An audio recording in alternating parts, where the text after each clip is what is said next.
Good morning, y'all guys. Good to see you. Sean here from Voices from the Dirt Road. Hey, got a great show set up for you.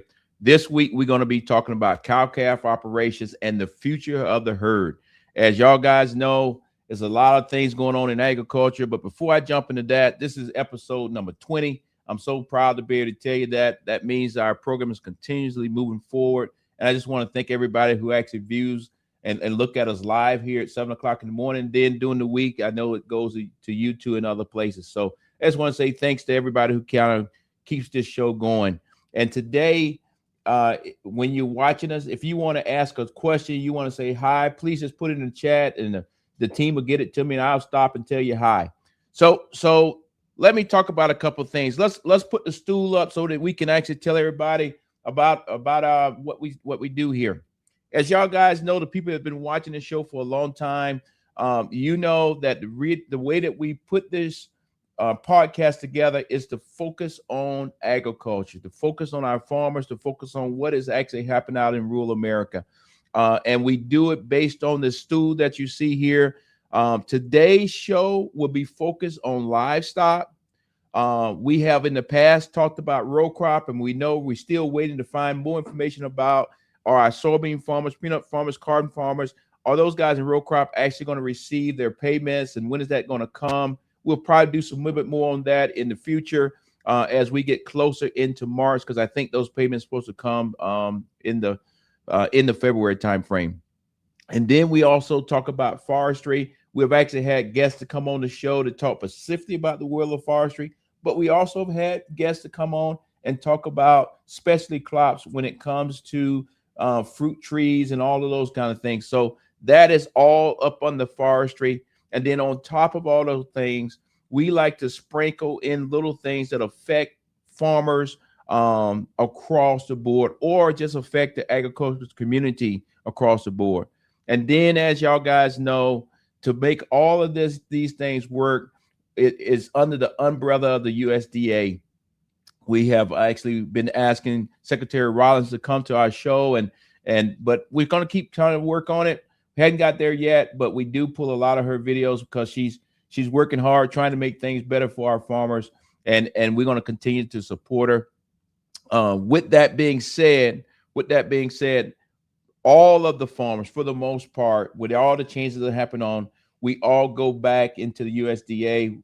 Most of us going into the NRCS office, or we going back into the FSA office, depending on how your farm is set up. But ultimately, as you can see up there at the top, it says pass the farm bill. And the reason why we keep that up there is going to stay up there until we actually get it passed, even though right now, little bitty small portions of it has been passed. However, we need to go back and just pass the farm bill as a whole piece there, because right now, when it comes to disasters, for the most part, it's still based on prices from 2018.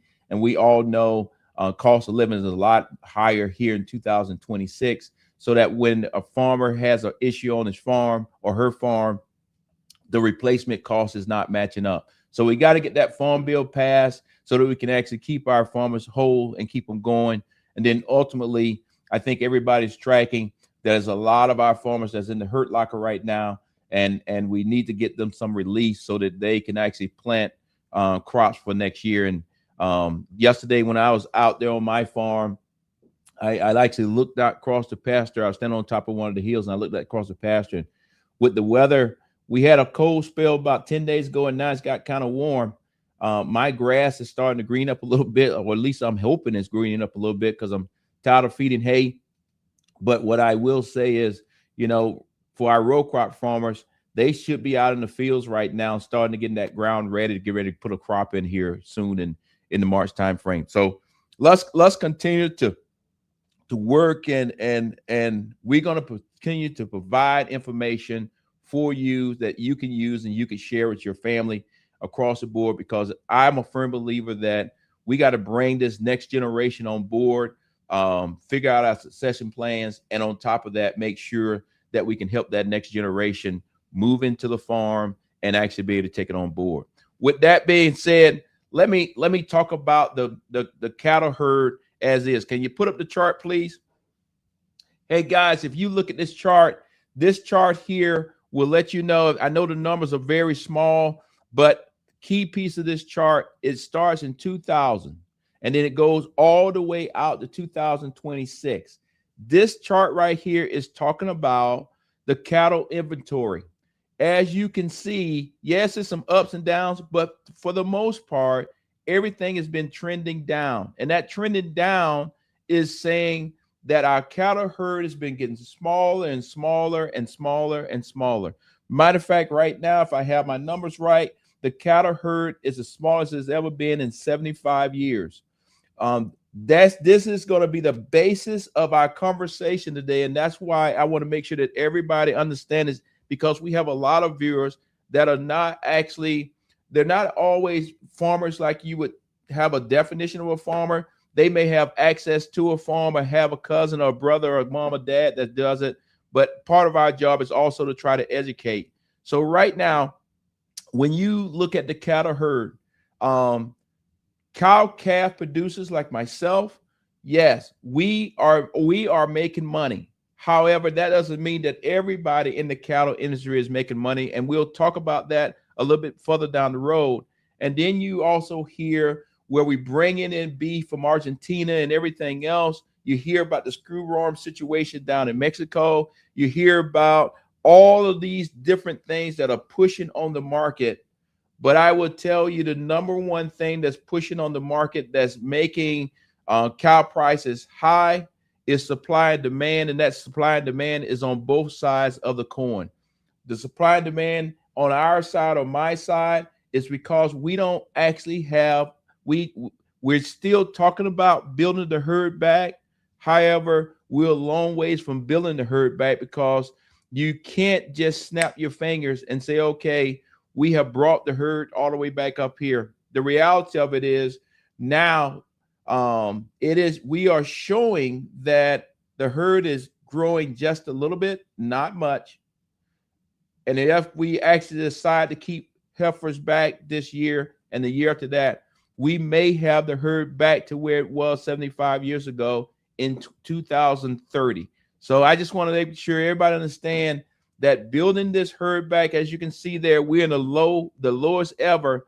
And in order to build it back up, it's going to take some years from now. And the question comes in, do the farmers actually have the pasture land? Can they afford to buy more land? Can they afford to release more land?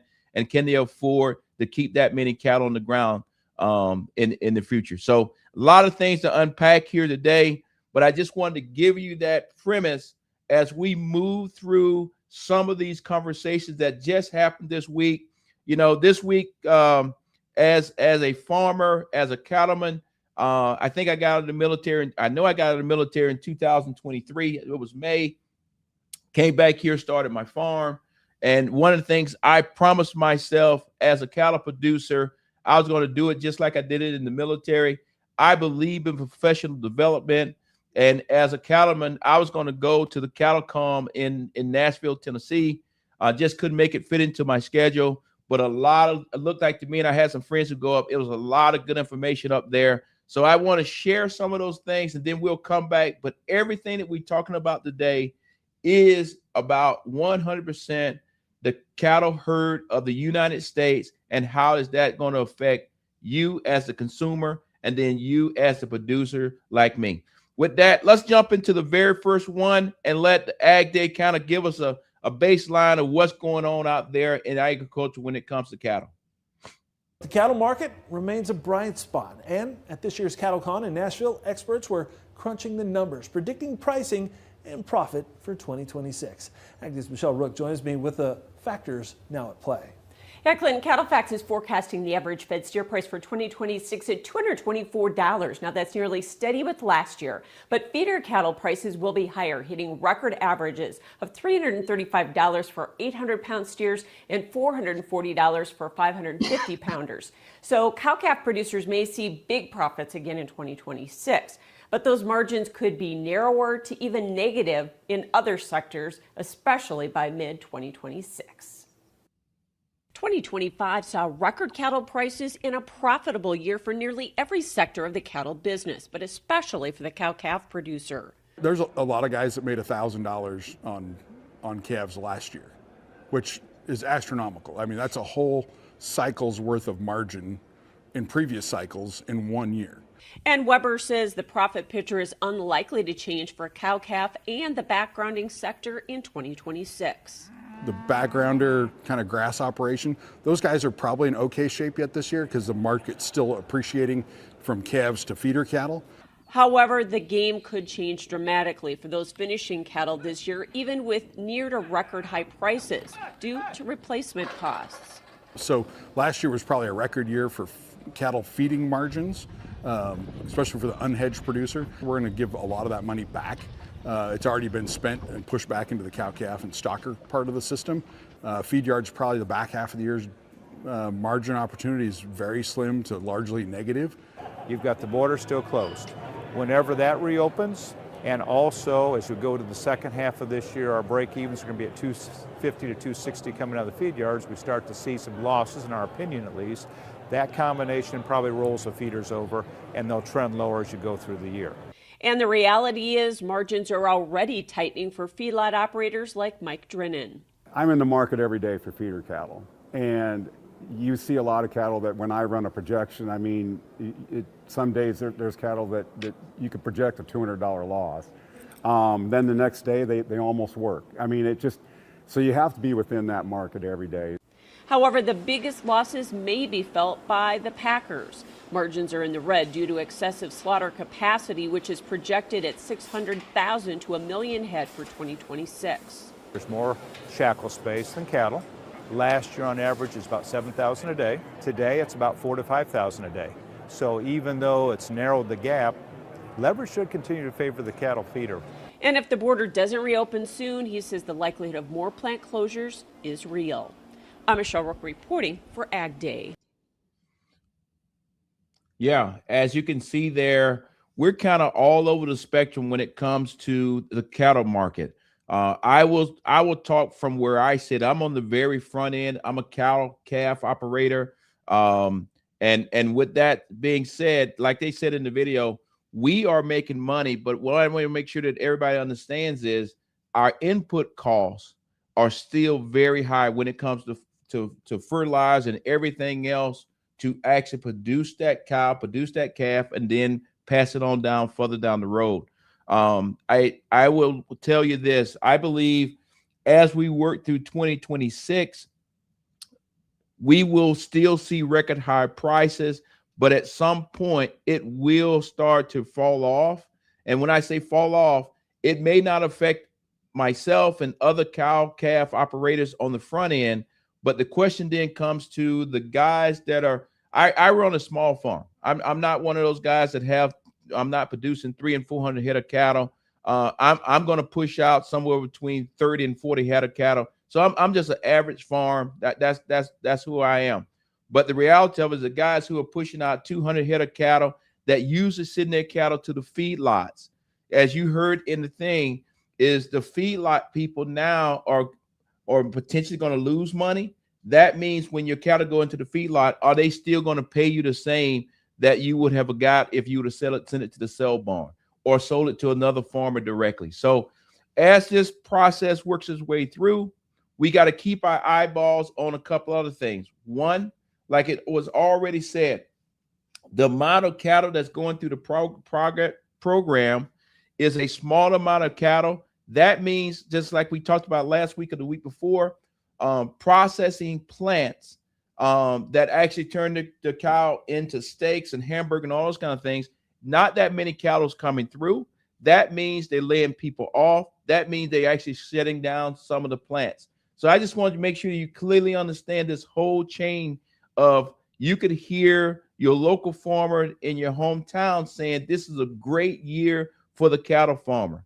The question is, does that great year for the cattle farmer feed all the way through? And then if it's not feeding all the way through, could it have great effect on the cattle farmer that's at the very beginning? So that's something that we're going to continue to watch. We're going to continue to talk about.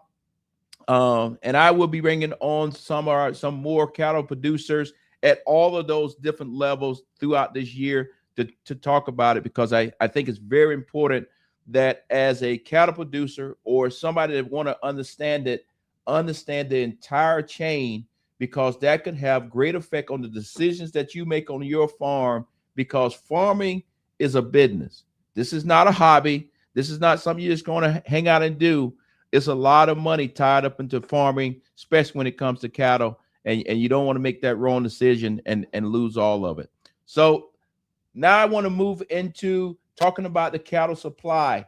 And I think when you see this and we talk about it on the back end, that cattle supply will have great effect across the board on all of us. And I'll just go on and tell you, our herd of the United States herd is the smallest it has ever been. And that's why we having to bring beef in from other countries.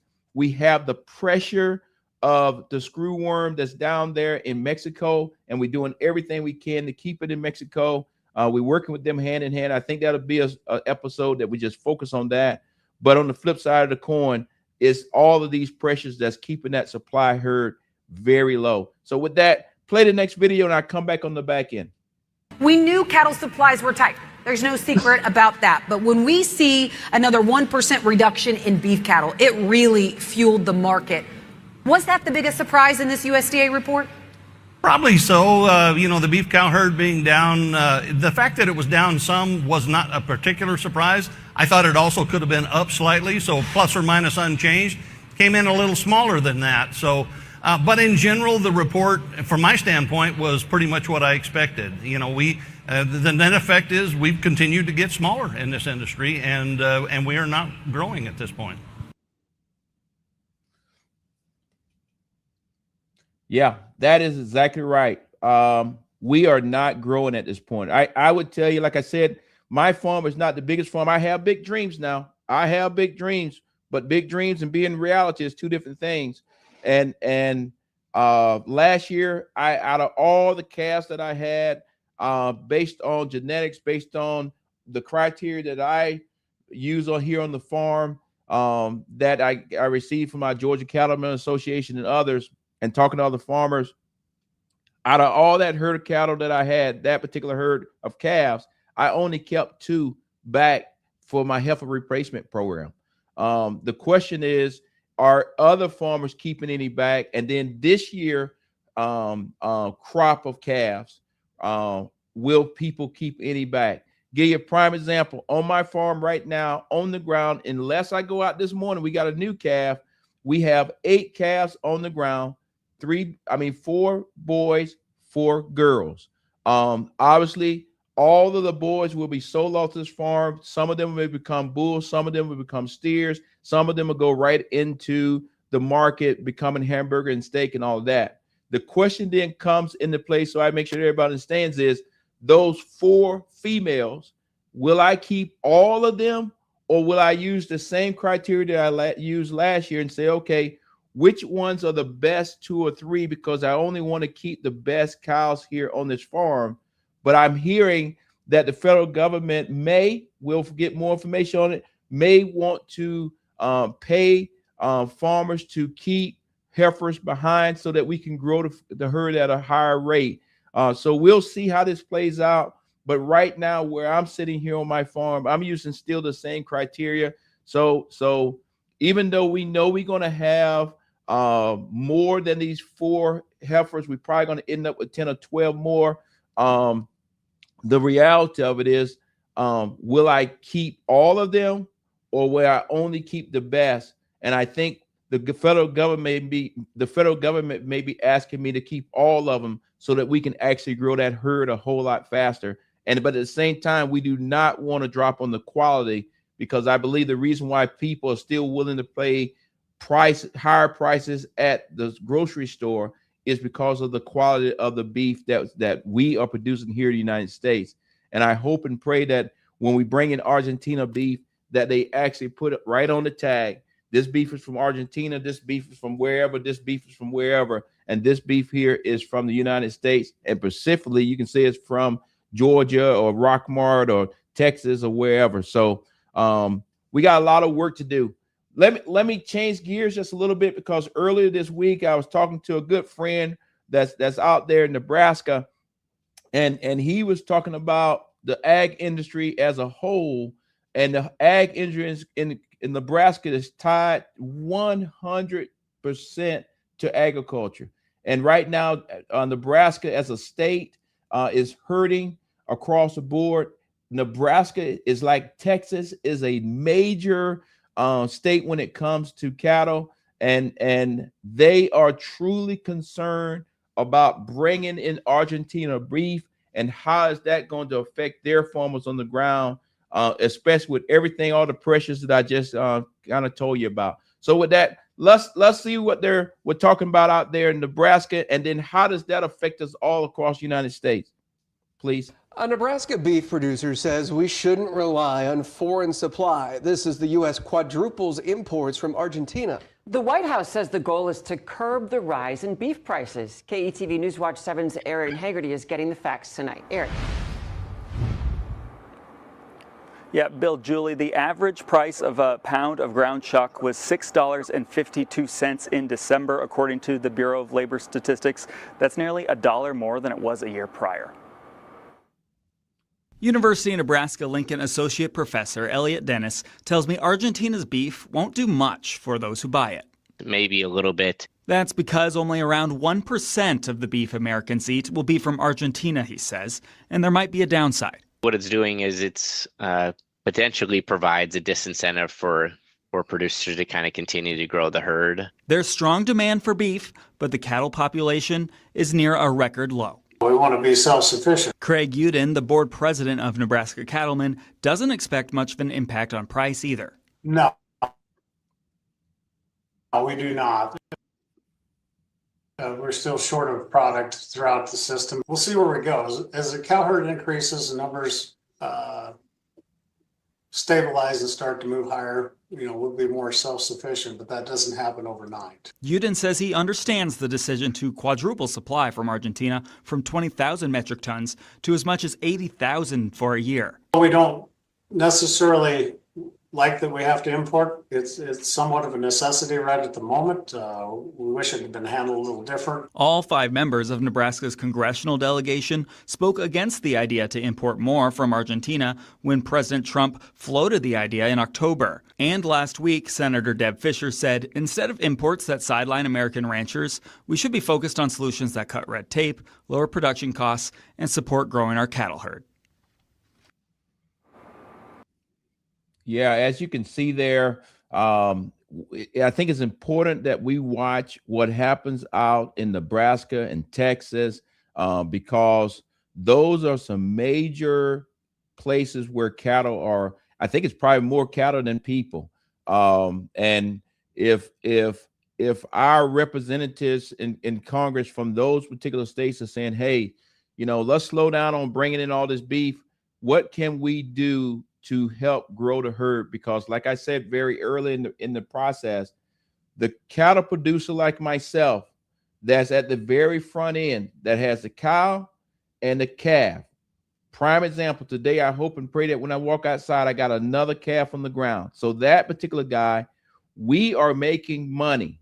The question is, what is the incentive for us to keep that calf in our operation and grow the herd? And right now, based on the kind of money that's coming in, based on farmers needing to pay off bills from past years or debts from past years, they need the money. The question is, how are we going to be able to balance it? And I think the last thing that we need to do is bring in more foreign beef. And the next thing you know, is more foreign beef that's coming in than actually what we're producing. I don't want to scare anybody, but I think we should keep our eyeballs on that as we move forward. One of the things I say every week is this: it is unbelievable pressure on our farmers across the board. Yesterday we talked about the beef producers are making money. However, it is very hard for people, regardless if you were born and raised on a farm, it is very hard for you to be able to get into the beef cattle business plan because of the input costs are so high, land costs are so high, supplies are so high. And I'm worried about, are we going to miss out on that next generation being able to take this thing on? because the average farmer now is roughly about 59 years old, 60 years old. I'm like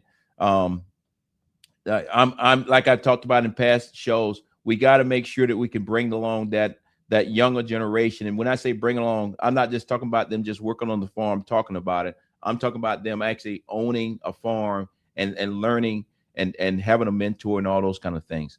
The other thing that, I mentioned every week is unbelievable pressure on our farmers, especially our row crop farmers. They have yet to receive their payments. And if they have, we will report that next week. And there's plenty of them that are saying, I don't want to be the one that loses the farm after 5 and 6 and 7 generations across the board. So like I say every week, I want to make sure that on this show, because I spent many years in the military, and I know we still have an issue with our veterans that are choosing to commit suicide, but that number is actually higher when it comes to our farmers.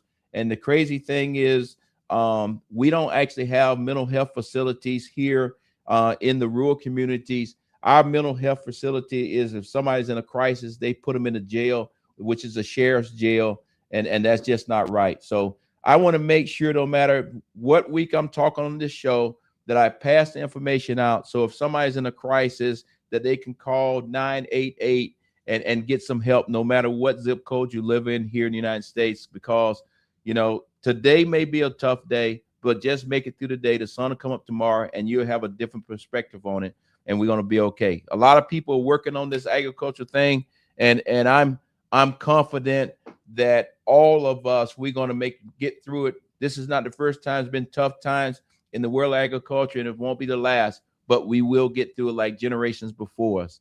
The other thing I want to pivot from that is because I'm very excited, and this is going to take a lot of work. I'm not saying that everything's going to work out, because my staff is working behind the scenes right now feverishly.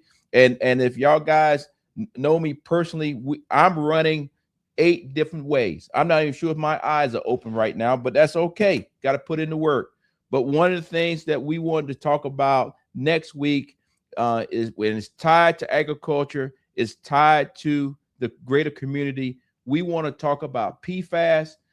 That's a forever chemical, but we want to talk specifically about PFAS when it comes to Northwest Georgia, because Northwest Georgia is a hot spot, and it comes all the way from Dalton, Georgia, all the way down to Rome. We want to talk about PFAS being in the water. We want to talk about PFAS, how is it affecting our farmers, because some of our farmers in Northwest Georgia didn't know it, no fault of their own, but it got into their grass. It affects their cattle. You can't eat it. You can't do all those kind of things. So we just want to have that discussion. My hope and prayer is that we can put together a panel of experts. We have the discussion of where we're at and then where we need to go forward. But the only reason I tell you this, if we pull it off, next week's show will not be at 7 o'clock in the morning. I won't make you get up for that at 7 o'clock in the morning. When we put it all together, we may actually have a special show. We will advertise it, that we can talk to all the people that are the experts in what is going on with PFAS, what's currently happening in the world of PFAS in Northwest Georgia. What are we doing when it comes to the people that actually got cancer from it? And then what are we doing to hold somebody accountable? But then also, how do we do the cleanup? And is it a way to clean it up? So I'm excited about it. And all of those things, the reason why I'm doing it on the show, Voices from the Dirt Road, is because, like I said, when we first started this show was designed so that if you lived in the rural community, or you came from the rural community, or if you even lived in the city and just wanted to understand the rural community, you could have a way to look into what is affecting small town America, agriculture world. And right here where I live, I live in Northwest Georgia. We have a PFAS problem, and I would be remiss if I didn't actually talk about it and try to become part of the solution. So I'm excited. for next week. I'm not sure if we're going to pull it off, but that is the goal. And after 40 years of being in the military, I like doing things that are hard. So we're going to work behind the scenes, and we're going to try our best to get all the experts here on the show. And on that particular show, we'll make sure that you can actually ask questions and kind of go from there. So with that, I just want to say thanks to everybody that tunes into our show. If you have sent some comments in and I didn't get to them, I'm sorry. But what I will say is this: as we actually put the show out there on all those other platforms later on today, if I don't answer them by then, next week I'll start the show off with answering some of your questions. But again, to sum up this particular show, we just want to take a few minutes and talk about the cow-calf operation, where we're at. And I think just to make sure that everybody understands, we're still got to figure out how we're going to grow the herd. And when I say the herd, I'm talking about the United States entire herd. That's all the farmers, everybody. How are we going to grow it to meet the demand of the American people, so that when we actually say that we're feeding America, that's true. We are feeding America, but right now we need some help to come from some other places. Don't like it, but that's currently where we're at. So, hey, I hope you enjoyed the show today. It was kind of quick. I know that. My cup is empty. Hey, guys, have a great day. See you next week.